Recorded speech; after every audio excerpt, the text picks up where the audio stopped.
ராம் ராம் ஜெய ஜெய சங்கர ஹர ஹர சங்கர ஸ்ரீ குருபியோ நம. ஒரு கடவுளை போற்றி ஒரு பாடலோட இன்னைக்கு ஆரம்பிக்கலாம். நம்ம ஈசன் அடி போற்றி, எந்தை அடி போற்றி, தேசன் அடி போற்றி, சிவன் சேவடி போற்றி, நேயத்தே நின்ற விமலன் அடி போற்றி, மாய பிறப்பருக்கும் மன்னன் அடி போற்றி, சீரார் பெருந்துரை நம் தேவன் அடி போற்றி, ஆராத இன்பம் அருளும் மலை போற்றி. சிவபுராணத்துல திருவாசூரார் மாணிக்க வாசகர் இத சொல்ல முதல்ல வாழ்கன்னு வாழ்த்து, அப்புறம் போற்றின்னு வணக்கம்னா சொல்றார். ஈசனுக்கு வணக்கம். என்னுடைய தந்தையாக இருக்கக்கூடிய மகா தேஜஸ்வியாக இருக்கக்கூடிய அந்த சிவனுடைய சேவடிக்கு வணக்கம். என்னுடைய மனசுக்குள்ளே அன்புடன் இருக்கக்கூடிய நிர்மலனாக இருக்கவனும் மாய பெருப்புகளை எல்லாம் அறுக்கக்கூடியவனும் அப்படிப்பட்ட மன்னனாக ராஜாதி ராஜனாக விளங்கக்கூடிய இந்த சீரார் பெருந்துறை, பெருமை மிக்க திருப்பெருந்துறையிலே வீற்றிருக்கக்கூடிய அந்த தேவனுடைய அடி போற்றி. அவன் எப்பேற்பட்டவன் அப்படின்னா, ஆறாத இன்பம் அருளும் மலை போற்றி. என்றும் தீராத குறையாத வற்றாத அருள் வெள்ளத்தை நமக்கு இன்பமாக கொடுக்கக்கூடிய மலை போல் இருக்கக்கூடிய மலைவேல் இருக்கக்கூடிய அந்த மலைமகளின் துணைவனான அந்த மகேசனை வணங்குவோம் அப்படின்ற மாதிரி இன்னைக்கு இது ஆரம்பிச்சிருக்கோம். நம்ம இப்படி அழகா ஒத்தத்தர் பாடியிருக்கா. ஆனா அப்படி ஈசனை தொழுது பணிந்து அதெல்லாம் பண்ணலன்னா என்ன ஆகும் அப்படின்னு ஒரு கேள்வி வரும். பக்தி பண்ணலன்னா என்ன ஆகும்? பக்தி பண்ணினா அதுக்கு ஏதோ கடவுள் இதெல்லாம் கொடுப்பாரு. ஆனா பக்தி செய்யறதுங்கிறத விட அபிராமி பெற்ற சொல்லுவ, அதுக்கும் அவருடைய கருணை இருந்தாதான் பக்தி பண்ண முடியுமா? அதுக்கு முன் செய்த புண்ணியம் ஏது அன்னம்மே புவியடையும் பூத்தவளே என்ற போது, இந்த உலகம் முழுக்கத்தை படைச்சவளாக்கிய என்னது கண்ணியது உண்புகள் கற்பதுன் நாமம் கசிந்து பக்தி பண்ணியது உன்னின் பாராம்பயத்தில் பகலிரவாய் நன்னியது உன்னை நயந்தோர வையத்து. நான் முன் செய்த புண்ணியம் ஏது என்னமே, நான் என்ன புண்ணியம் பண்ணேமா, எந்த விதமா அவனை நான் தொழுதேன், இத்தனையும் நான் பண்றேனே, உன்னையே நினைக்கிறேன், உன்னையே பாடுறேன், உன்னையே தொடறேன், உன் அடியார்கள் கூடவே இருக்கேன், சதா சர்வ காலமே என்னுடைய மனசுல நீதான் குடியிருக்க. இப்படிப்பட்ட ஒரு நிலை எனக்கு வரும்போது நான் என்ன நினைச்சது, நான் என்ன புண்ணியம் பண்ணேன்னு நினைச்சு பாக்குறேன், எனக்கு ஒண்ணுமே தெரியலையே அப்படிங்கிறார். பட் அவரே பின்னாடி வரும்போது பதிகம்னு பண்ணிருக்க 22 பதிகம், அது 11 பிரிக்கணும். அதுல ஒன்னொன்னு ஒரு மாதிரி முடியும். ஒரு கடைசியில முடியும் போது அமுதீஸ்வர் ஒரு பாக மகளாத சுகபாணி அருள்வாமி அபிராமி உமையே அப்படின்னு வரும். சில இதுல திருக்கடவுள் வாழ்வாமி சுபநேமி புகழாமி சிவசாமி மகிழ் பாமி அபிராமி உமையே அப்படின்னு ஒரு வாரத்துல ஒரு மாதிரி பண்ணிருப்ப. 11 ஒரு மாதிரி, இன்னொரு 11. அவர் எத்தனையோ நிறைய பண்ணிருக்காரு அப்படின்பா. ஒரு பாட்டு சொல்றார், கைப்போது கொண்டு உன் பதப்போது தன்னில் கணப்போதும் அர்ச்சிக்கிறேன், என் கை என்னும் தாமரைகளை கொண்டு உன்னுடைய பாத தாமரைகள்ல ஒரு கணப்போதும் நான் உன்னை அர்ச்சனை பண்ணல. இந்த போதுங்கிறதுக்கு பல விதமான யூசேஜ் அவர் கொண்டு வர்றார். கண் போதினால் உன் முகப்போது தன்னை யான் கண்டு தரிசனை புரிகிறேன். கண் எனும் இந்த தாமரை மலர்களால உன்னுடைய முகம் எனும் தாமரையை நான் கண்டு தரிசனம் கூட நான் பண்ணலமா. முப்போதில் ஒருபோதும் என் மனப்போதிலே முன்னி உன் ஆலயத்தின் முன்பு ஓதுவாதம் பின் ஓத நினைக்கிறேன் மோசமே போய் விழன்றேன்கிறார். நான் 30 காலை மாலை இரவு அப்படின்னு வச்சு நான் 3 பொழுதுல என்னோட மனங்கிற தாமரைக்குள்ள உன்னை நினைச்சு உன்னுடைய ஆலயத்துல உன்னை போற்றி புகழ்ந்து பாடக்கூடிய உன்னுடைய அடியார்கள் இருக்காளே, அவ பின்னாடி ஒரு சத்சங்கம் வேணும்னு போய் கூட நான் போகணும்னு நினைக்கவே இல்லைம்மா. நான் மோசம் போயிட்டேனே, இந்த வாழ்க்கை இப்படி போயிடுச்சே அப்படிங்கிறார் அவர். நான் அவருக்கு அப்படி போச்சு, அப்படி போனவருக்கு அபிராமி அவளை காட்சி கொடுத்து அத்தனைலாம் பண்ணார். அதை சொல்றாருன்னா அது மூலமா நமக்கு ஏதோ ஒரு செய்தியை சொல்றாரு அப்படின்னு அர்த்தம். அதை ரொம்ப சுருக்கமா ஒரே இல்ல பரஞ்சோதி முனிவர் சொல்றார். திருவிளையாடல் புராணத்துல இந்த 493வது பாடல்ல என்ன சொல்றாரு, ஏழை எங்களுக்கு ஆவதோ எந்தை நின் கருணை, உன்னுடைய கருணை எங்களை மாதிரி இருக்கிறவர்களுக்கெல்லாம் எப்படி கிடைக்கக்கூடியது? அப்படி அவ்வளவு சுலபமா கிடைக்கக்கூடியதா என்ன? ஏன்னா கடலால சூழப்பட்ட அந்த உலகத்து மேல வச்சிருக்கக்கூடிய ஆசை, இது தவிர தேவர்களால் இருக்கக்கூடிய வசிக்கக்கூடிய தேவேந்திரனுடைய உயர்ந்த பதவியை உடைய அப்பேற்பட்ட சொர்க்கலோகத்துல இருக்கணும்ன்ற அந்த ஆசையும் இதெல்லாம் வெறுத்தால் கண்டி இதெல்லாம் வேண்டாம், எனக்கு இகலோகமும் வேண்டாம் பரலோகமும் வேண்டாம், எம்பிரானுடைய திருவடிங்கிற லோகம் தான் வேணும்னு நினைக்கிறாளே. அப்படி இந்த பூமியை ஆண்டு துன்பத்துல மூழ்கி இந்த சொர்க்கத்தின் நரகளின் போய் போய் திரும்பி திரும்பி வந்து போய் இல்லாத இருக்கக்கூடிய பெரிய மகான்களாக முனிவர்களாக ரிஷிகளாக இருக்கக்கூடிய அவர்களுக்கு அல்லாமல் எங்களுக்கு இப்படி அங்கேயும் அங்கேயும் போயிட்டு வந்துட்டு இருக்கோம். எங்களுக்கு முன்வினையும் தெரியல, இருக்கக்கூடிய வினையும் தெரியல, வரப்போற வினையும் சேர்ந்துட்டே இருக்கு, எங்களுக்கு எப்படிமா இது சாத்தியம் அப்படின்னு அதே அபிராமி பட்டருடைய அதே இதுல ஸ்டைல்ல ஈஸ்வரனை பார்த்து அப்படி யார் கேட்கிறா? குலசேகர பாண்டியன் கேட்கிற மாதிரி அங்கிருந்து காட்டுல சித்தர் ராத்திரி சொன்னார் கனவுல.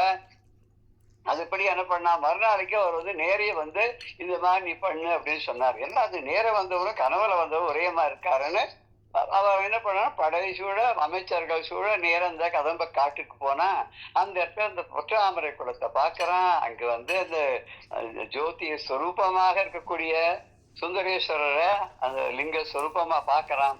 உடனே இறங்கி அந்த தாமரை குளத்துல ஸ்நானம் பண்ணிட்டு எழுந்து அங்க நின்று அப்படியே சுவாமி முன்னாடி நின்று கண்ணீர் மல்க அப்படியே தொடரான்றத நம்ம பார்த்தோம்.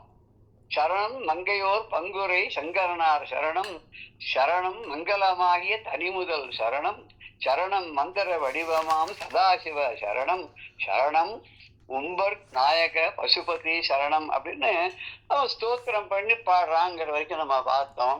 இப்ப இந்த பாடல்லையும் ஆழிசூழ் மேல் ஆழி ஞாலமேல் ஆசையும், ஆழி ஞாலமேல் ஆசையும், அமரர்வான் பதமேல் வீடும் ஆசையும், வெறுத்தவர்க்கு அன்றி மண்ணாண்டு பிழை மூழ்கி வானர் கொடு வான் நரகொடு பிணிபட சுழலும் ஏழை எங்களுக்கு ஆவதோ எந்த நின் கருணை.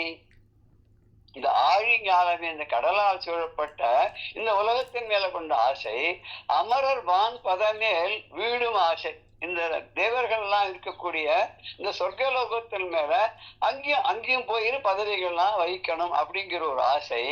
இதையெல்லாம் வெறுத்தவர் கண்டி இதெல்லாம் வேண்டான்னு சொல்லி ஒதுக்கிட்டு சொர்க்கமும் வேண்டாம் பூமிங்க கூடிய நரகமும் வேண்டாம் அப்படின்னு சொல்லி எல்லாத்தையும் விட்டுட்டு பகவானுடைய திருவடியை அடைய வேண்டும்னு அதையே பற்றி கொண்டு விடாது தபம் போல அவருடைய நினைவாகவே இருக்கக்கூடியவார்க்கு அல்லாமல் மண்ணாண்டு இந்த பூமியை ஆண்டு கொண்டு அது மாத்திரமா பீழை மூழ்கி துன்பத்தில் ஆழ்கி, பீழைன்னு துன்பம், துன்பத்திலே மூழ்கி ஆழ்ந்து வான் நரகோடு சொர்க்கம் நரகம் அப்படின்னு ரெண்டு இடத்துலயும் பிடிபட சோழும், அங்க போய் கொஞ்ச நாள் சந்தோஷம், இங்க கொஞ்ச நாள் நரகம். அந்த வினைகளுக்கு ஏற்ப இப்படி நரகமும் சொர்க்கமும் மாறி மாறி வந்து கொண்டிருக்கிறது, பிறப்பும் இறப்புமாக. அப்படிப்பட்ட ஏழை எங்களுக்கு, அந்த மாதிரி ஏழைகள் என்னத்தான் உன்னுடைய அருளை பெறுவதற்கு உண்டான தகுதி குறைந்தவர்களுக்கு எங்களுக்கு, ஏன்னா நம்ம ஆசை கடலில் அகப்பட்டு அருளற்ற அந்த கங்கை பாசத்தில் அல்லல் பட இருந்தேனேன்னு அபிராமி பட்டர் சொல்றாரு. ஆசைங்க கடல்ல அதுல மூழ்கி நாங்க அந்த யமனுடைய பாசக்கயத்துக்கு உட்பட்டு நரகத்துல போய் உழறோமே, திருப்பியும் மறுபடியும் இந்த பூமிக்கே வரோமேன்னு சொல்றாரு இல்லையா. அது மாதிரி இந்த ஏழையாகி எங்களுக்கு எப்படி ஆவதோ எந்த நின் கருணை, உன்னுடைய கருணை இருக்கே, உன்னுடைய திருவருளானது எங்களுக்கு எப்படி அவ்வளவு சுலபமா கிடைக்க முடியும்? நாங்க என்ன புண்ணியம் பண்ணிருக்கோம்? புண்ணியம் செய்தனவே மனமே பொது பூங்கவளை கண்ணியும் கணவரும் கூடி நம் காரணத்தால் நன்னி இங்கே தம் அடியார் நடுவிருக்க பண்ணி நம் சென்னியில் மேல் பத்மபாதம் பதித்திடுவேங்கிறார் பட்டர். அம்பாளே வந்தாலாம், ஆத்துக்காரர் அழிச்சுட்டு முன்னாடி நின்று தரிசனம் கொடுத்து, அஞ்சேல் கவலையே படாத, நான் இருக்கேன், நெஞ்சில் ஒரு கால் நினைக்கேன் இருகாலும் தோன்றும் அப்படின்னு அருணகிரிநாதர் சொன்ன மாதிரி, என்ன நினைச்சிட்டியோ இல்லையா, நான் இருக்கேன், உன் பக்கத்துல இருக்கேன், கவலையே படாத அப்படின்னு சொல்றார். இது மனமே நீ எவ்வளவு புண்ணியம் பண்ணிருக்க அப்படிங்கிறது. அங்க என்ன பண்ணினேன்னு முன்னாடி கேட்டார். இங்க சொல்ற அம்மா எதிர்க்க நிக்கிற ஐயாவோட எதிர்க்க, கவலையே படாத, நான் என்னைக்கும் பின்னாடியே இருக்கேன், முன்னாடியே இருக்கேன், அக்ரத பிருஷ்டதச்சைவ பார்ஷதச்சைவ மகாபலம், இல்ல ஒரு ஸ்லோகம் இருக்கு இல்லையா, முன்னாடி பின்னாடி பக்கவாட்டுல ஆகர்ண பூர்ண தன்மானம் ரக்ஷேதாம் ராமலக்ஷ்மணம்னு ஒரு ஸ்லோகம் இருக்குல்ல, இதுல ராம அஷ்டகத்துல வரும். அஷ்டகத்துல வருது இல்ல, அது என்ன அர்த்தம்? அது இதுக்கு கிட்டத்தட்ட வருமோ? அக்ரத பிருஷ்டதிஷ்டைவ முன்னாடி பின்னாடி ரெண்டு இடத்துலயும் அப்படியே ஆகர்ண தன்வானவ் இழுத்த நான்கயிற்றை இழுத்து காது வரையில் அந்த நான்கயிற்றை இழுத்து அப்படியே ரெடியா நிக்கிறாராம் அவர் நம்மளை காப்பாத்துறதுக்கு. அப்படி ரெண்டு பேரும் நிக்கிறாங்க. ஓ ஆமா, இது இப்படி எடுத்துக்கலாமே. ராமலக்ஷ்மண அப்படின்னு வரும்போது அதே ராமனுடைய இதுதானே. ராமன் வந்து விஷ்ணுவுடைய அம்சமா தானே வர்றாரு. ஏதோ ஒரு ராமாயணத்துல, அதுக்கு எதுக்கு எனக்கு தெரியல, எங்க படிச்ச ஞாபகம் இருக்கு, சிவபெருமான் சீதையாகவும் பார்வதி வந்து ராமனாகவும் வந்ததாக சொல்லுவாங்க. அது ஏதோ ஒரு ராமாயணத்துல இருக்குது, எதுல தெரியல. அது எதனாலன்னு சொன்னா, ராவணன் வந்து சிவலிங்கத்தை எடுத்துன்னு போயிட்டு அப்படியே மார்போட அணைச்சு எடுத்துன்னு போயிடுறான் இல்லையா. அப்ப அந்த ராவணன் வரும்போது அந்த இதை இமய மலைய வந்து கையால தூக்குறான். அவருக்கும் அந்த நந்திதேவருக்கு ஏதோ சண்டை வந்து இதை என்ன பண்றேன் பாருன்னு சொல்லி இந்த மலையை வந்து சிவபெருமானுடைய கைலாய மலையை ஒரு கையால தூக்கும் போது கை வந்து உள்ள மாட்டின்றது கீழே. பகவான் அந்த மலை ஆடுறதான். அப்ப பக்கத்துல இருக்க அம்பாள் போய் அப்படியே கட்டிக்கிறாராம். கட்டி வந்து ஆதா அப்படின்னு ரொம்ப அவர் ஆனந்தமா அனுபவிச்சுக்கிறாராம். அப்புறம் வந்து ஒரு காலால ஒரு அழுத்திட்டா அந்த மலை கீழே கை மாட்டின்னு எடுத்துன்னு சொல்லுவேன். அப்புறம் சாமகானம் பண்ணா வெல்வம், அதெல்லாம் கதை நமக்கு எல்லாருக்குமே தெரியும். வாரியார் சுவாமிகள் சொல்வார், சிவபெருமானுக்கு கூடிய மலைக்கு கைலாசம்னு ஏன் தெரியுமா பேரு? ராவணனுக்கு ஒரு கை லாசம் அந்த மலையை தூக்குறதுல, அதனால்தான் மலைக்கே கைலாசம்னு பேர் வந்ததுன்னு அப்படி ரொம்ப வேடிக்கையாக சொல்வார். இப்படி வந்து அந்த சிவனே வந்து அப்படி அப்பா என்ன ஆனந்தமா இருக்கே அப்படின்னு சொல்லி அம்பாள் மேல வந்து கட்டின்றோன்னு ஒரு பாடல்ல கூட சொல்லுவார். அந்த அம்பாள் கட்டின்ற உடனே அம்பாளுடைய மார்பகத்துடைய முத்திரை வந்து சிவனுடைய மார்ல பதிஞ்சுட்டான். இது கூட ஒரு 76 77 பாடல் அபிராமந்தாகிற வரும். குறித்தே மனதிலின் கோலமெல்லாம் நின் குறிப்பறிந்து மறித்தேன் நேர்வழி வண்டுகின்றி இல்ல இன்னொரு இடத்துல அது எங்க வருது சட்னி ஞாபகம் இல்ல. அப்பேற்பட்ட அப்ப வந்து இவர் ஆனந்தமா இருக்குன்னு சொன்ன உடனே அம்பாள் கேட்கிறாளாம், அது என்ன ஆனந்தம் அப்படின்னு. அதெல்லாம் உனக்கு தெரியாது, சொன்னாலாம் புரியாதுங்க. இல்ல நீங்க எப்படி ஒரு ஆனந்தத்தை அடைஞ்சல நான் உங்களை கட்டின்ற போது எனக்கு அந்த ஆனந்தம் வேணும்னா. அவரை கட்டிண்டா இவளுக்கு எங்க ஆனந்தம் வரும்? ஏன்னா பாம்பு ஒரு பக்கம் புசுன்னு தீரும், இருக்கிற ருத்ராட்ச மாதிரி எல்லாம் உடம்புல அழுத்தம், போராக மேல இருக்கிற விபூதி டஸ்ட் எல்லாம் அவர் மேல பதியும் இல்லையா, தலையில இருக்க சந்திரன் குத்தும், ஜடாமுடி அந்த ஒரு பக்கம் உருத்தம், என்னத்த பண்றது அவளை பேர்பட்டவனை வச்சுண்டு. இது கூட ஒருத்தர் பாட்டா எழுதியிருக்கார். கல்யாணம் பண்ணிட்டு போயிடலாம் பார்வதி சிவனை.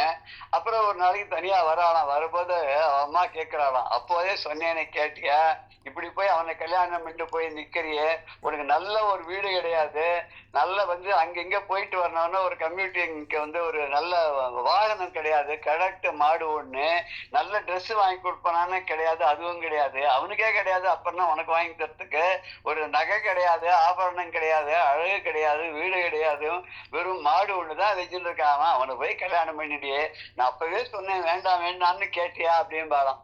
அப்படி ஒரு பாடல் ஒண்ணு இருக்கு. இங்க வந்து உடனே அம்பாளுக்கு அவர் என்ன சொல்றாரு, சிவன் வந்து அவ்வளவுதானே, நம்ம ரெண்டு பேரும் பூமியில அவதாரம் பண்ணலாம், நான் வந்து சீதையா வரேன், நீ ராமனாவா. அப்போ நீ வந்து என்ன கட்டிக்கும் போது, ராமனை கட்டிக்கும் போது நான் சீதை வந்து சீதையா இருக்கக்கூடிய நான், அப்ப வந்து ராமனா இருக்கக்கூடிய உன்னை நான் கட்டிக்கும் போது நான் என்ன ஆனந்தத்தை நான் இப்ப அடைந்தேனோ அதை நீ அடைவாய் அப்படின்னு சொல்றான்னு சொல்லி ஒரு ராமாயணத்துல இங்கே பார்த்தங்க. அம்மா இருக்கட்டும், பரவாயில்ல, அது ஒரு பக்கம் இருக்கட்டும்.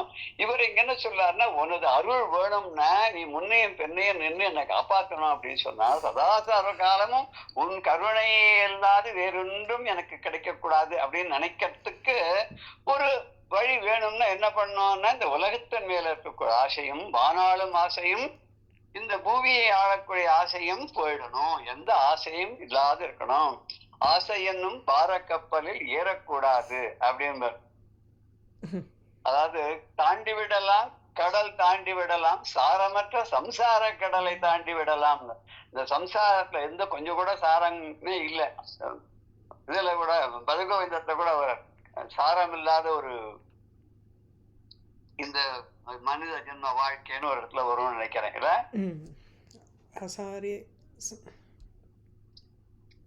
அந்த பாட்டு தான். அந்த ஸ்லோகம் சட்னி ஞாபகத்துக்கு வர மாட்டேங்குது. அது மாதிரி சாரமே இல்லாத அந்த சாரம் இல்லாத இந்த உலக வாழ்க்கை கடக்கணும்னா என்ன பண்ணணும்?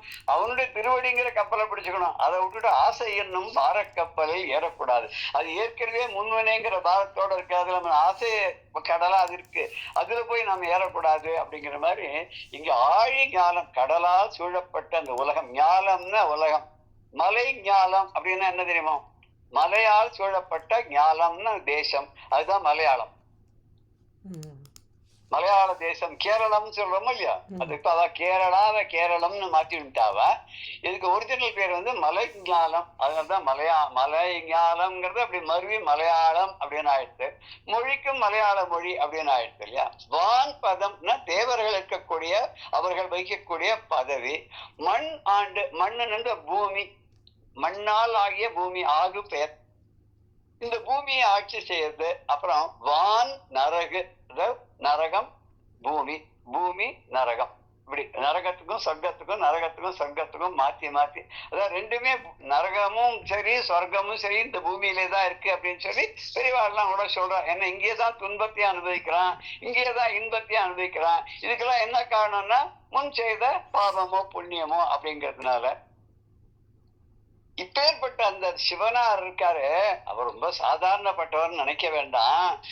அவருடைய கருணை ஏன் அவ்வளவு சுலபமா கிடைக்காதுன்னு நான் சொன்னேன் தெரியுமா?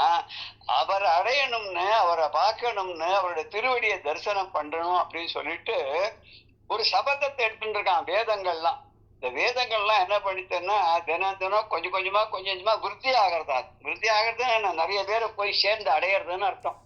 அப்படி நிறைய பேரை போய் சேர்ந்து அடைஞ்சு அது வளர்ந்து எதுக்கு அப்படின்னாக்க அந்த பரசிவனுடைய பாதத்தை தொட வேண்டும், முடியை தொட வேண்டும்.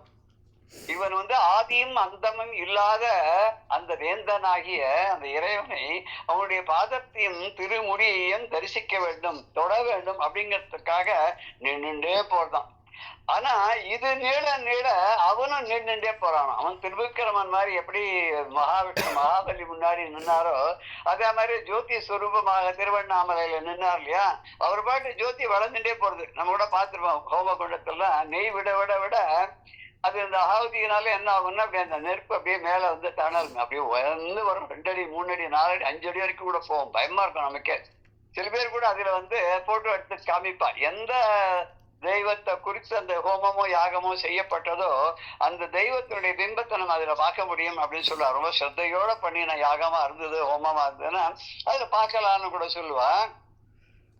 அது எப்படி அப்படி நீண்டு மேல போற மாதிரி சிவனாரும் நீண்டு உயரமா போயிட்டே இருக்கார். நாங்க உனக்கு அன்பற்றவர்கள் தான். ஏன்னா நாங்க எந்த பக்தியும் பண்ணல, எந்த விதமான ஒரு ஸ்துதியும் பண்ணல, தோத்திரம் பண்ணல, நவவித பக்தியில ஒண்ணு கூட நாங்க பண்ணல.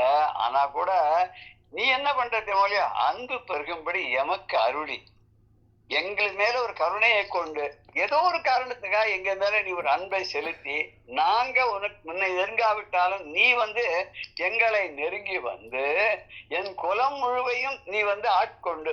என்னோட பாண்டிய ராஜா சொல்றார், அவர் மூலமா பரஞ்சோதி முனிவர் சொல்றார், என் குலத்தை எல்லாம் நீ ஆட்கொண்டு ஆண்டு எங்களை வழி நடத்துவதற்காகவோ அன்றோ நீ இந்த காட்டுக்குள்ள வந்திருக்க அப்படிங்கிற. இந்த காட்டுல வந்து உன்னை நான் தரிசனம் பண்ணேன். இத்தனை நாள் என் கண்ணுக்கு தோன்றாத இன்னைக்கு நீ எனக்கு தோன்றின. அதுவும் வந்து அந்த வணிகன் மூலமாகவும் வந்து எனக்கு முதல்ல சொன்னேன். அப்புறம் கனவுல வந்து எனக்கு நீ சொன்ன சித்தரா வந்து சொன்னேன். அப்புறம் நேரையும் வந்து சித்தராக வந்து நீ எனக்கு சொன்னேன். உன்னை தேடின்னு வந்து இந்த காட்டுக்கு வந்து நான் உள்ள வந்து பார்க்கும்போது இவ்வளவு ஜோதி சுரூபமா நீ புற்றாமரை குளத்தின் கரையில வீட்டு இருக்கிறாயே, அது எதுக்காக அப்படின்னா உனக்கு நாங்கள் எந்த விதமான தொண்டும் செய்யவில்லை. ஏன்னா இத்தனை நாள் இல்லையே காட்டுக்குள்ளதான் பறஞ்சிருக்கார், வேற ஒண்ணுமே பண்ணவே இல்லையே.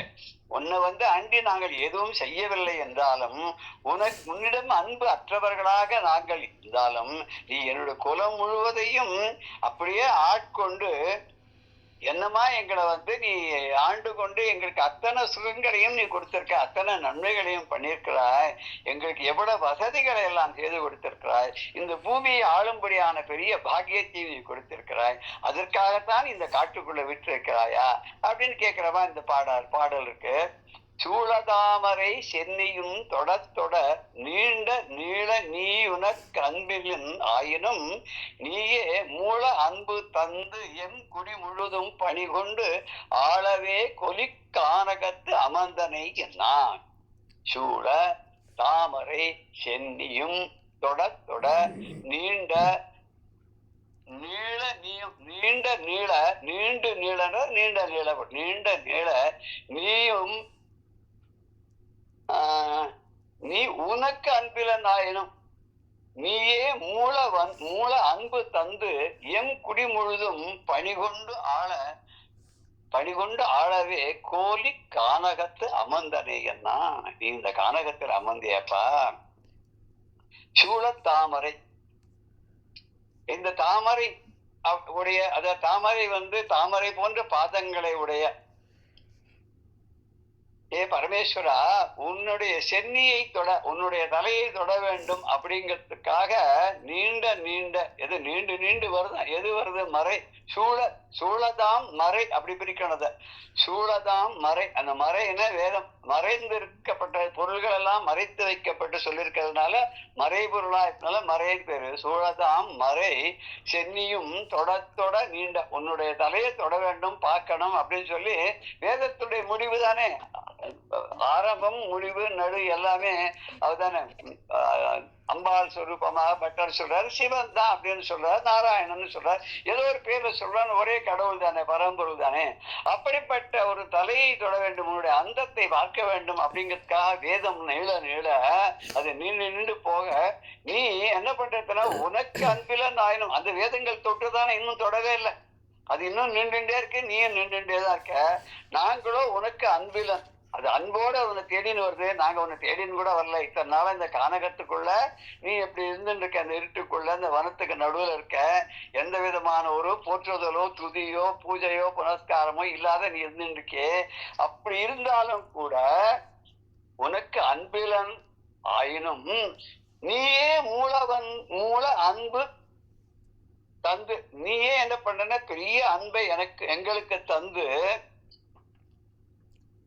உன்னுடைய அன்பு பெருகும்படியாக எங்களுக்கு அளித்து என் குடி முழுவதும் எங்களுடைய வம்சம் முழுவதையும் பணிகொண்டு அதே உனக்கு ஏவலாக, உனக்கு வேலையாக, எங்களை காப்பதே உனக்கு கடமையாக நீ நினைத்து நீ கொலி கானகத்து அமர்ந்தனை என்ன. நீ இருக்க இந்த காட்டுல, அடர்ந்த காட்டுல ரொம்ப ஒரு கொல் அப்படின்னா வருங்கொலோ அப்படின்னு சொல்லல, அப்படியோ அப்படிங்கிற மாதிரி அது ஒரு ஆச்சரியத்தை.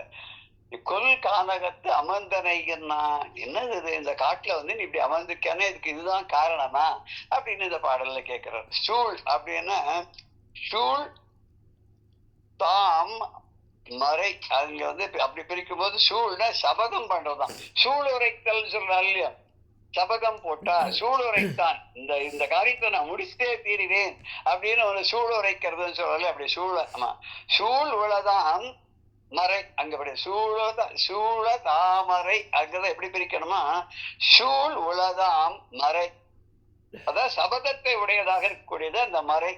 மறைங்கிறது வேதம். என்ன சபதம் வச்சிருக்கு? மறை சென்னி, வேதத்தினுடைய தலையாக இருக்கக்கூடிய முடிவாக இருக்கக்கூடிய அந்த இறைவனுடைய சிகரத்தை ஜடாமுடியை தரிசிக்கணும். அது மேல மேல நீண்டுட்டே போறதா. அது நீண்ட நீழல் அப்படின்னா அவனும் நீண்டு போய்கொண்டே இருக்கான். இது மேல போக எட்டிகிட்டே இருக்கும். நம்ம கூட சில சமயத்து போனோம், சின்ன குழந்தை எல்லாம் அனுப்பணும், அதுக்கு பிடிச்ச ஒரு ஐட்டத்தை கையில வச்சுட்டு இருப்போம், அதை காமிப்போம், அது எட்டும். அது கொஞ்சம் எட்டும் போது நம்ம இன்னும் கொஞ்சம் கையை தூக்கிப்போம், அது இன்னும் கொஞ்சம் எட்டும், நம்ம இன்னும் உடனே இன்னும் கொஞ்சம் தூக்குவோம். அது கடைசியில ரொம்ப ஒண்ணுமே முடியாதுங்கிற நிலையில என்ன பண்ணா அப்படியே நம்ம மேல சாஞ்சி ரெண்டு கையும் கட்டிட்டு அது அப்படி ஒரு மாதிரி ஏக்கமா பார்க்கும்போது நாமே கொடுத்துருவோம். அது மாதிரி இந்த வேதமும் அந்த ஏக்கத்தோட ஒரு நாள் இவனுடைய சிகரத்தை நம்ம பார்த்துட மாட்டாமா அப்படின்னு சிகரம்ங்கிறதுல இருந்தா சிகை வந்ததுன்னு நினைக்கிறேன். இவருடைய சிகை ஜடாமுடியை பார்க்க மாட்டாமான வேதமும் நீண்டு நீண்ட பெருகி வளர்ந்து அதாவது தன்னை ஓதுவார்கள் கூட்டமானது பெருகும்படியாக இருந்து கொண்டு இவனை தேடி மேல போறது, தலையை தேடி வேதம். அவனும் என்ன பண்றான், அந்த வேதத்தோட விளையாடுறதுக்காக அவனும் நீண்டு போறான். மறையாலும் காண முடியாத மறையவனாக இருக்கான், மறைந்து இருந்து காட்சி தருகிறானவன். அவன் என்ன பண்றான், எம் குடின எங்களுடைய குலம், எங்களுடைய வம்சம். பாண்டிய அரசனானவன் தன்னுடைய குலமானது, தன்னுடைய வம்சமானது ஆளவோ, எங்களை ஆட்கொள்ளவோ, எங்களை ஆட்சி செய்யவோ அதுக்காதான் நீ வந்தையா அப்படின்னு இந்த பாடல்ல கேட்கிறார். அடுத்த பாடல்ல அவன் இன்னும் அது மாட வெறுமை ஒண்ணும் கேட்கல, அவன் கேட்ட ஒரு பாவத்தை எப்படி இருந்ததுன்றத விளக்குற அந்த பாட்டுல. இவன் அப்பா எனக்கு நீ அருள் பண்ணணும் அப்படின்லாம் சொல்ல, ரொம்ப மனமுருகி அப்படி கண்ணீர் சொரிய விரும்பி தொழுமடியார் வீணீர் மல்கி அப்படின்னு பெற்றோர் சொல்வார். அப்படியே பகவான் ஆசையோடு தொடக்கூடிய அடியார்கள்லாம் அப்படியே அவன் பேரை சொன்னாலே கண்ணில் ஜலம் வருமா. ராமகிருஷ்ண பரமஹம்சருக்கு காளின்னு சொல்லிட்டாலே சமாதியில போயிடுவான், கண்ணுல இருந்து ஜலமா கொட்டுமா. இதை கண்டு ரொம்ப ஆச்சரியப்பட்டிருக்காராம் விவேகானந்தர். அந்த நிலை வருமான். அதே மாதிரி பெரியவா ஒரு இடத்துல சொல்ற, சேஷாதிரி சுவாமிகள் அம்பாளுடைய உபாசகரான். அவர் முருகனுடைய அவதாரம் ஏதோ சொல்லுவார், நமக்கு அது சரியா தெரியல. அவர் அப்படியே திடீர்னு நினைச்சுப்பாரான், அப்படி ஒரு ஹாஹாஹா சிரிப்பாரான், அப்படி சமாதியில போயிடுவாரான். சுவாமியோட பேரு அம்பாளுடைய பேரை சொன்ன உடனே ஒரு சமாதிக்கு போயிடுவாராம். போனோன்னா காலை அப்படி மடிச்சுன்னு ஒரு மாதிரி உட்கார்ந்துட்டு அப்படியே நிஷ்டையில இருப்போம், எத்தனை நாள் இருப்போன்னு தெரியாது, அன்னாகாரம் இல்லாத இருப்பான். இதை பத்தி விளக்கி சொல்லும் போது பெரியவா ஒருத்தர் சொல்றா, ஏண்டா அந்த நிலை எனக்கு வருமா அப்படின்னு கேட்கறாரு. பெரியவாளோட நிலை யாருக்கா வர முடியுமா? மகாபெரியவா சொல்றான், அந்த நிலை எனக்கு வருமா, எனக்கு கிடைக்குமா அது? அப்படி அந்த ராமகிருஷ்ண பரமஹம்சருக்கு கிடைச்சிற மாதிரி அந்த ஒரு உள்ளம் உருகி, அவன் பேரை சொன்னாலே உள்ளம் உருகதையா அப்படின்னு உள்ளம் அப்படியே உருகணுமா. நெஞ்ச கனகல்லும் உருக தஞ்சத்தருள் சண்முகனுக்கு இயல் சேர் அப்படின்னு சொல்லுவார். பஞ்சகர ஆணை பதம் பணிவாம்னு கந்தர் அனுபூதியில வருது. நெஞ்ச கனகல்லு நெகுணு துருக தஞ்சத்தருள் சண்முகனுக்கு இயல் சேர் செஞ்சொற்புனை மாலை சிறந்திடத பஞ்சகர ஆனை பதம் பணிவாம் அப்படி அந்த பாட்டுல 5 கரமுடைய ஆணை முகத்தானை படிவாம்னு அதுல அழகா நெஞ்ச கனகல்லும் நெகிழ்ந்து உருக. நெஞ்சு மனம்கக்கூடிய கல்லு, அது கனத்த கல்லு, பாறாங்கல்ல விட ஒரு இறுக்கமான கல்லு, அது அப்படியே கசிந்து உருக. அது அப்படியே அது உருகி அப்படியே ஆறாக கீழே போகணுமா, நீராக ஓடணுமா, அப்படி உருகணும். அப்படி உருகினாத்தான் அது பகவான் கிட்ட பக்தி அன்பு இருக்குன்னு அர்த்தம். இந்த பாண்டியனுக்கு அது வந்தது, உள்ளத்தில் ஊற்றெடுத்து இந்த அன்பு அப்படியே அவருடைய மனசுல இருந்து ஹிருதயத்தில இருந்து அப்படி ஊற்று மாதிரி அப்படி வருதான். அதுக்கு ஸ்ப்ரிங் அப்படின்னு சொல்லுவாங்க இல்லையா, அப்படி சில இடத்துல தோண்டினாக்கா அப்படியே தண்ணி ஃபோர்ஸா மேல அப்படி பீச்சு அடிக்கும்.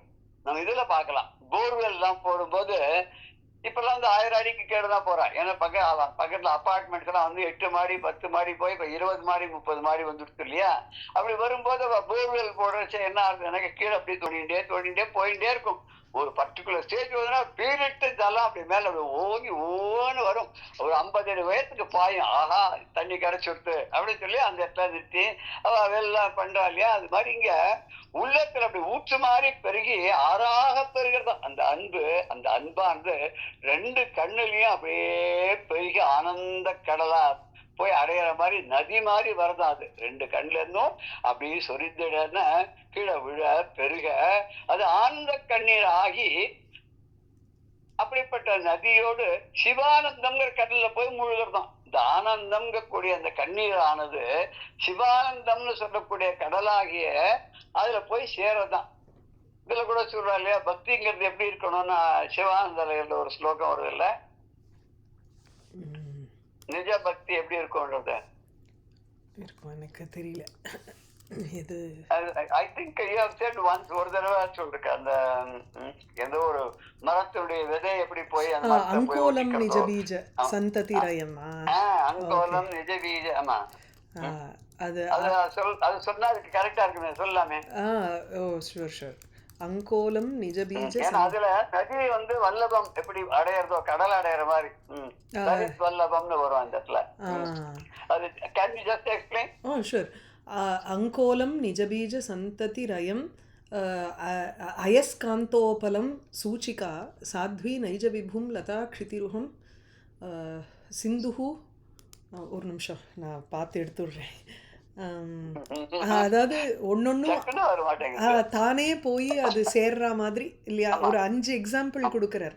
ஒண்ணு அங்கோலம் கொடுக்குறாம நிஜபீஜ சந்ததி. பதிவிரத்தையானவர் அவனுடைய கணவன் மேல அடையிற மாதிரி, ஆமா. நதியானது கடலை நோக்கி போற மாதிரி, ஆ, இப்படி 5 சொல்லி. ஆமா ஆமா. சோ அப்படி இருந்தாதான் பக்திங்கிற. அந்த அயஸ்காந்தோபலம். பக்திக்கு உபமானமா வந்து கண்ணப்பனையும் சொல்றாரு இல்லையா? ஆமா. இது பக்திஹி கிம்ன கரோதி அஹோ வனச்சரஹ பக்தாவதம் சாயத்தேன்னு ஒரு ஸ்லோகத்துல அது சொல்லுவார் பின்னாடி இல்லையா? வரும். ஆமா. பின்னாடி வரும். அதாவது பக்தின்னு ஒண்ணு இருந்துட்டோன்னா பகவான் என்ன பண்ணாலும் அதை ஏத்துக்கிறான்றது அந்த அந்த இதுல நமக்கு கண்ணப்ப நாயனார் தான் 63 நாயனார்ல முதல் நாயனாரா சொல்லுவா. கண்ணப்பர் தான் முதல் அப்படின்னு சொல்ற ஒரு வழக்கம் உண்டு. அவர்தான் முதல் மூத்த நாயனார்வர். அப்படி உள்ள இருந்து ஊற்று போல பெருகி அந்த அன்புங்கிறது என்னன்னா கண்ணீராக 2 கண்ல இருந்தும் கீழே வழிஞ்சு பெருகி ஆறா ஓடுறதான். அது எப்படி இருக்குன்னா அது ஆனந்த கண்ணீரா மாறி சிவானந்தம் கூடிய கடல்ல போய் சேர்ற மாதிரி.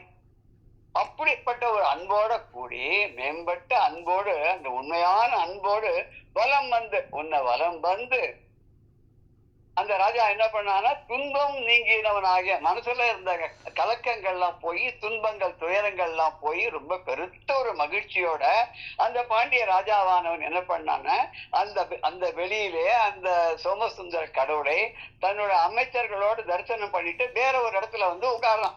எதுக்கு உட்கார்றான்? இங்க என்ன பண்ணலாம் அப்படின்னு ஆலோசனை பண்றதுக்காக உட்கார்றான். சுழந்த அன்பு இரு கண் வழி சொரிவப்போ சொரிந்து பரந்தவாரோடு சிவானந்த பறவையுட்படிந்து பரந்த வாத மெய் அன்பினால் வலங்கொடு புறம் போந்து அறந்தை தீர்ந்து அவன் ஒரு சிறை அமைச்சரோடு இருந்தான். அப்படி இந்த பாட்டுல கடப்படான்னு தான் இருக்குல்ல. கரந்த அன்பின் இருகண் வழி சொரிவ. கரந்தன சுரந்தான்னு அர்த்தம். பால் கறக்கிறது சுரந்தான கண்ல இருந்து பெறுகிறது. உள்ளத்தில ஊற்றெடுத்த அன்பானது 2 கண் வழியாக இரு கண் வழி சொரிவ. 2 கண்கள் வழியாக சொரிந்தன அப்படியே பெருகின அப்படின்னு அர்த்தம். வழிந்தன பெருகின அப்படின்னு எடுத்துக்கணும். அதனால அது என்ன ஆச்சு? பரந்தவாறு சொரிந்து பரந்தவாறு பரந்தவாரோடு சிவானந்த பரவியுட்படிந்து இப்படி அப்படி பெரிய ஆனந்த கடலாகிய பெரிய அதை விட சிவானந்தங்கக்கூடிய கடலை போய் படிந்து அதுல போய் அடைந்து அறந்தவாத மெய் அன்பினால் வலம் கொடு. அப்படி போய் அது சேர்றதுனால ஆச்சு இவனுடைய துன்பங்கள் எல்லாம் போயிட்டு வாத மெய் அன்பினால் வலம் கொடு. இந்த உண்மையான அன்பினால வலம் கொடு. வலம் வந்த அந்த பாண்டிய ராஜாவுடைய துன்பங்கள் எல்லாம் அப்படியே போய்விட்டன, நீங்கி விட்டன. அந்த துன்பமற்றவனாக இன்பம் நிறைந்தவனாக ஆண்டவனிடத்துல அன்பு உடையவனாக வலம் வந்து இப்போ துன்பமற்ற அந்த பாண்டிய மகாராஜா என்ன பண்றான் அப்படின்னு சொன்னா அறந்தை தீர்ந்து துன்பங்கள் எல்லாம் தீர்ந்து அவன் ஒரு சிறை அவன் ஒரு சிறைன்னு இந்த இடத்துல சிறைன்னு ஜெயில எடுத்துக்கூடாது. ஒரு சிறை அப்படின்னாக்க இந்த இடத்துல வந்து வெளியில வந்தான் அப்படின்னு அர்த்தம். வெளியில அந்த இடத்த விட்டு ஒரு பக்கத்துக்கு வந்தான். அங்கேருந்து உள்ளே இருந்து வெளியில வந்தான். அந்த காடா இருக்கு இல்லையா தரிசனம் முடிஞ்சு அங்கேருந்து வெளியில ஒரு இடத்துக்கு வந்தான். வந்து என்ன பண்ணான்? அமைச்சரோடு இருந்தான். அமைச்சர்கள் சூழ ஒரு இடத்துல வந்து இருந்தான்னு தங்கினான். மலையாளத்தோட சொல்ல இருக்கியூ அப்படின்பா. இருன்னா இங்க உட்காரும் அர்த்தம். இரு அப்படின்னு இங்கேயே இருங்கள் அப்படின்னு தமிழ்ல சொல்றோம். கன்னடத்துல கூட இருபேக்கு இருக்கணும் அப்படின்னு அர்த்தம். அது இருன்றது எல்லா லாங்குவேஜ்லயும் இருக்குன்னு நினைக்கிறேன். தமிழ்லயும் இருக்கு. தமிழ்ல இருங்கள் இருப்பீராக இருக்க வேண்டும் அப்படின்லாம் சொல்ற மாதிரி இங்க வந்து இருபோதா அவ இருபேக்கு அப்படின்னு எல்லாம் இரு அப்படின்னு அது தமிழ்ல அந்த இருக்கு 2 அர்த்தம் உண்டு. இருன்னா இங்க இருன்னு அர்த்தம், இருன்னா 2ன்னு அர்த்தம். இருமொழி அப்படிங்கிற இருகண்கள் அப்படிங்கிறவங்க இல்லையா? அப்ப இருகண் வழி சொரியான்னு வர்றதுல இதுல கூட இந்த இருங்கிறது சின்ன ராதான் இடையின ராதான் அதுல வருது. அது 2 அர்த்தம் இருக்கு அதுல. அப்படி உண்மையான ஒரு அன்புனால வலம் வந்து துன்பமெல்லாம் நீங்கினவனாக பாண்டியராஜா வெளியில காட்டுக்கு வெளியில வந்து ஒரு இடத்துல தங்கினான். பரந்த ஆறோடுனாக்க பரந்தவாரோடு பரந்த ஆறோடு அந்த பரந்த தன் கண்ணிலேருந்து சொரிந்த நீரானது அப்படி நதி போல பறவை அப்படின்னு இங்க கடல்னு அர்த்தம். பறவை படிந்துன்னா கடலிலே படிந்து கடலை போய் சேர்வது போல சிவானந்தம் என்ற கடலுக்குள்ள போய் சேர்ந்தது போல அப்படின்னு தவாத மெய் அன்பினால் படிந்து அறம் தவாத அப்படின்ற அந்த இடத்துல இருக்கு இல்லையா, அந்த வரம் தவாதன்னு படிக்கிறோம். வரம் தவாத மெய் அன்பினால். வரம் தவாத அப்படின்னாக்கா தவறாத மெய் அன்பு, அதை வரமாக பெற்றவன், அன்பாக பெற்றவனவன் அதனுடைய தன்னுடைய மேம்பட்ட உண்மையான அன்புனால அறந்தை அப்படின்னு துன்பம், அறந்தை தீர்ந்து அவன் ஒரு சிறை அமைச்சோடு இருந்தான். அது அறந்தைன்னு துன்பம். ஒரு சிறை இருந்தான்னா ஒரு பக்கத்துல இருந்தான்னு அர்த்தம். அடுத்த பாடலுக்கு நம்ம போகும்போது, ஆய வேலையின் மன்னவர் ஆணையால் அமைச்சர் மேய வேலவர் துறை துறை துறை மேவினர் விடுப்ப ஆய வேலையினர் ஆய வேலையில் ஆர்த்தனர் வழிகொடு பழந்தார் சேய காடு எறிந்து அணி நகர் செய்தொழிலின் மக்கள் அப்படின்னு. இதுல எப்படி இந்த திருவிளையாடல்ல, இந்த 3வது இதுல விளையாடல்ல அந்த கூடல் மாநகரம் எப்படி ஏற்பட்டதுன்றதான் இதுல விவரமாக சொல்லிட்டு வர. அதுல முதல்ல ஒரு கதை ஒரு மாதிரி ஆரம்பிச்சு கடைசியில் பாண்டியராஜன் காட்டுக்கு வந்தது, அங்க சிவனாரை பார்த்தது. அதுக்கப்புறம் என்ன நடக்கிறதுங்கிறது விவரிச்சு சொல்றார். சிவன் என்ன சொன்னார் கனவுல, இந்த காட்டை திருத்தி எனக்கு ஒரு நகரம் அமைப்பாயாக, என்னை சுற்றிலும் அழகான வீதிகளோடு கூடிய ஒரு நகரத்தை அமைத்து என்னை நடுநாயகமாக வைப்பாயாகன்னு கனவுல சொன்னதுக்கு ஏற்ப இவன் வரான். அதுக்கு என்ன செய்யணும், அந்த நேரத்துல அந்த அரசன் என்ன பண்ணா, அமைச்சர்களோட கூடி ஆலோசனை பண்ணி என்ன பண்ணலாம் ஏது பண்ணலான்னு. அப்படி ஒரு தாமத்திரம் முடிவெடுக்காத அந்த குலசேகர பாண்டியனானவன் அமைச்சர்களோடு கூடி இருந்து ஆழ்ந்த ஆலோசனை செய்து அதன் பின்னால ஒரு முடிவு எடுக்கலாம். எல்லாரும் ஏக மனத்தோடு சொன்ன ஒரு ஆமா இப்படி பண்ணலாம், இதுதான் கரெக்ட், இதுதான் சாலா சேர்ந்தது. எப்பவுமே ஒருத்தர் ஒரு விதமான கருத்துக்கள் சொல்வா. அவ சொல்றதற்குடைய உண்மையை நம்ம அறிந்து ஆராய்ந்து அதுபடி நம்ம பார்த்தோன்னா, சீர்தூக்கி பார்த்தோன்னா நமக்கு தெரியாது, நல்லது கெட்டதுதான் நமக்கு தெரியும். கடவுள் அந்த ஒரு வழியை நமக்கு கொடுத்திருக்கார், அதை தான் பண்ணணும். இந்த ராஜாவும் அதை தான் பண்றான். அமைச்சர்களோட ஆலோசனை செய்த போது அவர்கள்லாம் சொன்னான், என்ன பண்ணோம், சரி நீ பண்றதுதான் கரெக்ட், இந்த காட்டை திருத்தி அமைத்தன அழித்துன்னு எடுத்துக்கூடாதுங்க, மாற்றி அமைத்துன்னு எடுத்துக்கணும். எவ்வளவு தேவையோ அந்த அளவுக்கு அந்த காட்டினுடைய மரங்களை எல்லாம் அகற்றி அந்த அங்க வீட்டிற்கக்கூடிய அந்த எம்பெருமானை சுற்றி ஒரு கோவில் அமைக்க வேண்டும். அந்த எம்பெருமானை உள்ளே அடைக்கிறதாக ஒரு கோவிலை நிறுவ வேண்டும், ஒரு நகரத்தை நிர்மாணிக்க வேண்டும். அதுக்கு எவ்வளவு தேவையோ அந்த அளவுக்கு தான் அந்த காட்டை திருத்தினான் அப்படின்னு எடுத்துக்கோ. அழித்தான் நம்ம இங்க சொல்லக்கூடாது. இப்பெல்லாம் கூட சொல்றாங்க இல்லையா, ஒரு மரத்தை வெட்டினேன்னா 9 மரம் வைக்கணும்ன்றான். அது வீட்டுக்குள்ள என்னுடைய தோட்டத்தில் இருக்குன்னு சொல்லிதான் மரத்தெல்லாம் வெட்ட முடியாதான். இப்ப ரூல்லாம் வந்துட்டான். அதுக்கு கூட அரசாங்கத்துடைய பர்மிஷன் வேணுமா, இந்த மரத்தை வெட்ட, எதுக்கு வெட்ட, காரணம் எல்லாம் சொல்லு. அதெல்லாம் காரணம் ஒத்துக்க கொள்ளக்கூடியதா இருக்கணும். ஒரு மரத்தை நீ வெட்டிட்டன்னா 9 மரத்துக்கு நீ அதுக்கு ஈடு கொடுக்கணும் அப்படின்னு சொல்லி ரூல்லாம் இப்ப நிறைய கொண்டு வந்திருக்கான்னு சொல்றான். அது மாதிரி அந்த நேரத்துல அரசன் என்ன பண்றான்னா, அமைச்சர்களோட கூடி ஒரு ஆணையை பிறப்பிக்கிறான். என்ன ஆணையை பிறப்பிக்கிறான், ஏவலர்கள் எல்லாம் கூப்பிடுறான். ஏவலர்கள்னா அவங்களுடைய காவலர்கள், அவனுடைய அடி ஆட்கள், அவனுடைய வீரர்கள், அவனுடைய தொழிலாளர்கள், அவன் எல்லாரையும் கூப்பிடுறான். கூப்பிட்டு என்ன பண்றான்னா, பல இடங்கள்ல இருந்து எல்லாரும் வந்தாலே அப்படி போ, அங்க போ, இங்க போ, எது எங்க கிடைக்கும் பாரு, நகரம் நிர்மாணிக்கிறதுக்கு என்னென்ன வேணுமோ அத்தனையும் அங்கங்கிருந்து கொண்டு வரணும். அது மாத்திரம் இல்லாத இந்த நீண்ட காட்டினை திருத்தி இதை ஒரு அழகான நகரமாக செய்யணும். அந்த ஒரு தொழிலை செய்யறதுக்கு இதுக்கு யாரா இன்னன்னாருக்கு இன்னதான் கொடுக்கணும். வள்ளுவர்களும் சொல்றாரு, இவர் இதை செய்யக்கூடியவர் அப்படிங்கிறது ஆராய்ந்து அறிந்து அவர்கிட்ட அந்த வேலையை கொடுக்கறதா புத்திசாலித்தனம்னு ஒரு இடத்துல சொல்லுவார். அதுதானே இப்ப என்ன சொல்றதுக்கு ஹெச்ஆர்னு ஏதோ சொல்றாரு இல்லையா. ஹெச்ஆர் இன்டர்வியூ பண்ணி அவன் வேலையை அசஸ் பண்ணி அவனுடைய கான்ட்ரிபியூஷன்லாம் சீர்தூக்கி பார்த்து கம்பேர் பண்ணி மற்றவங்க ஹூ இஸ் பெட்டர் தேன் த பெஸ்ட்ன்றதை பார்த்து அப்படிலாம் கொடுக்குறா இல்லையா. இன்னைக்கு நிறைய ஜார்கன்ஸ்ல வேற யூஸ் பண்றா. அந்த ஒரு MBA எல்லாம் முடிச்சுட்டு வந்தான்னா அப்படியே தேவலோகத்துல இருந்து குதிச்ச மாதிரி சில பேர்லாம் நம்மகிட்ட பேசுவா. நம்ம பாருங்க போயா இதெல்லாம் இதுலயே சொல்லியிருக்கா, எங்க திருவிளையாடல் புராணத்தை எடுத்து பாரு, அதுல எல்லாம் சொல்லியிருக்கான்னு நம்ம சொல்லலாம் அவகிட்ட எல்லாம். அதான் இங்க ரொம்ப அழகா சொல்ற, அந்த நீண்ட காட்டினை அழித்தனைங்க திருத்தி அழகிய நகரமாக செய்யக்கூடிய தொழிலை, அந்த அழகிய நகரமா மாற்றக்கூடிய அந்த ஆற்றலை உடைய, இந்த தொழிலை உடைய தொழில் வல்லுநர்கள். அதுல ஒரு இதுல ஒருத்தர் எக்ஸ்பர்ட், ஒருத்தர் எதுல எக்ஸ்பர்ட், கீழே வானம் தோண்டி இதுக்கு பவுண்டேஷன் போடல ஒருத்தர் கிடையாது, கல்லெல்லாம் வச்சு கட்டி. ஒருத்தர் டிசைன் பண்றதுல கெட்டிக்காரர் இருப்பார், ஒருத்தர் மர வேலை செய்வார், ஒருத்தர் சிற்ப வேலைகள்லாம் செய்வார், ஒருத்தர் இரும்பு வேலைகள்லாம் செய்வார். இப்படி ஒருத்தர் ஒரு வேலை. அதாவது ஒரு கட்டடம் அமைக்கணும்னா, ஒரு நகரத்தை அமைக்கணும்னா அதுக்கு எப்பேற்பட்ட தொழிலாளிகள் தேவை, அவர்களுக்கு உதவி செய்வதற்கு வேண்டிய ஆட்கள் எத்தனை பேர் தேவை, அதுக்கு தேவையான நகர நிர்மாணத்துக்கு தேவையான பொருள்கள் எங்கெங்கெல்லாம் கொண்டு வர வேண்டும், எப்படியெல்லாம் அதை கொண்டு வந்து எங்கே சேமித்து வச்சு எப்படி அதை உபயோகப்படுத்த வேண்டும், அதை ஆய்வு வேலை, அதை அப்பப்போ கூட சூப்பர்வைஸ் பண்ணும். இல்லைன்னா அப்படியே தங்கி போயிடும், தொங்கி போயிடும்.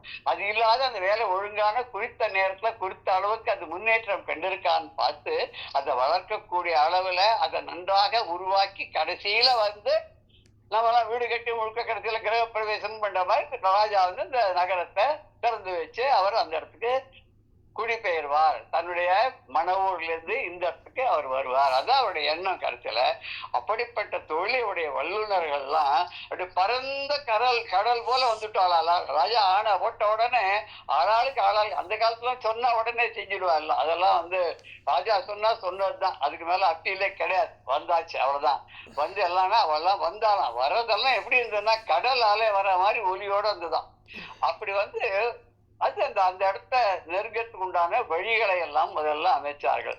அந்த காட்டுக்குள்ள முதல்ல எல்லாரும் போனோம், இத்தனை பேர் போனோம். அந்த பாரங்களை தூக்கி கொண்டு வரக்கூடிய யானைகள்லாம் உள்ள செல்லணும், வண்டிகள்லாம் தேர்கள்லாம் உள்ள செல்லணும், ஆட்கள்லாம் அங்க உள்ள போய் சுற்றி வர குடி அமர்த்தணும். அவளை வேலை செய்வா. இரவு பொழுது பார்க்காமல் வேலை செய்யக்கூடிய சிற்பிகள் மற்றும் கத்தச்சர்கள், அப்புறம் மரவேலை செய்பவர்கள், இவர்கள் எல்லாருக்கும் எல்லா வசதிகளையும் செய்து கொடுக்க வேண்டும்.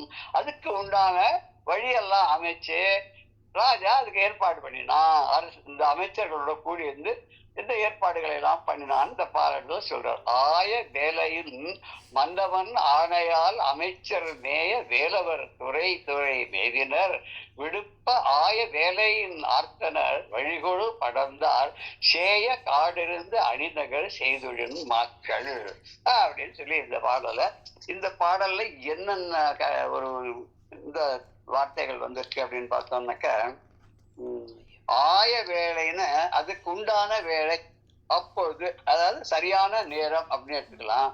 துறைன்னா இடந்தோறும் ஒரு இடத்துலயும். பாய வேலைன்னா பரந்த வேலை. இந்த இடத்துல வேலைன்னா முதல்ல சொன்ன வேலைங்கிறது காரியங்கள், இங்க சொன்ன வேலைங்கிறது கடல், பரந்த கடலாக இருக்கு. அந்த கடல் வழிகொடு படர்ந்தார், வழியை செய்து கொண்டு அது செல்வதற்கான பாதையை அமைத்து கொண்டு அந்த நீண்ட காட்டுக்குள்ளே, சேய காடுன்னு நீண்ட காடு அப்படின்னு அந்த காட்டுக்குள்ளே இவர்கள் எல்லாம் வந்தார்கள் அப்படிங்கிற. இப்ப அந்த பாடல் நம்ம பதம் பதமா பார்க்க போறோம். ஆய வேலையும் மன்னவன் ஆணையால் அமைச்சர் மேய ஏவலர் துறை மேவினர் விடுப்ப பாய வேலையின் ஆத்தனர் வழிகொடு படர்ந்தார் சேய காடெறிந்து அணிநகர் செய்தொழில் மக்கள்னா மக்கள். சாதாரணமா மக்கள்னா ஜனங்கள், மக்கள்னா மிருகங்கள் சொல்ற வழக்கம். இங்க மக்கள்ல இதுக்காக பிராசத்துக்காக யூஸ் பண்ணியிருக்காரு அப்படின்னு தெரிகிறது. ஆய வேலையின் அந்த சமயத்துல, சரியான சமயத்துல மன்னவன் ஆணையால், அரசன் இட்ட ஆணையினாலே அமைச்சர் அப்படின்னா மந்திரிகள் எல்லோரும் மேய ஏவலர், அங்க இருக்கக்கூடிய ஏவலாளர்களை, மேயன அதிகமாக கூட்டமாக இருக்கக்கூடிய வேலை ஆட்களை எல்லாம் துறையே மேவினர் விடுப்ப, பல இடங்களையும் போய் அங்கங்க போய் பாருங்க, எதன் தேவையோ அதெல்லாம் எடுத்துட்டு வாங்கோ, அப்புறம் இந்த காட்டை எப்படி எல்லாம் சீரமைக்கணும் அதெல்லாம் பண்ணுங்கிறதுக்கு அனுப்பி சேய காடு இருந்து, சேயன நீண்ட காடு இருந்து காட்டினை எரிந்துன அழித்து காட்டை அழித்து அதை திருத்தி அணிநகர் செய் தொழில் மாக்கள், அணிநகர் அழகான ஒரு நகரத்தை நிர்மாணம் செய்யக்கூடிய செய்தொழில் மாக்கள், அந்த காரியத்தை செய்யக்கூடிய கலைஞர்களை எல்லாம் பாய வேலையில் ஆர்த்தனர், பரந்த கடல் போல ஆரவாரம் விட்டு கொண்டு வழிகொடு படந்தா வழிகொண்டு வந்தார்கள்.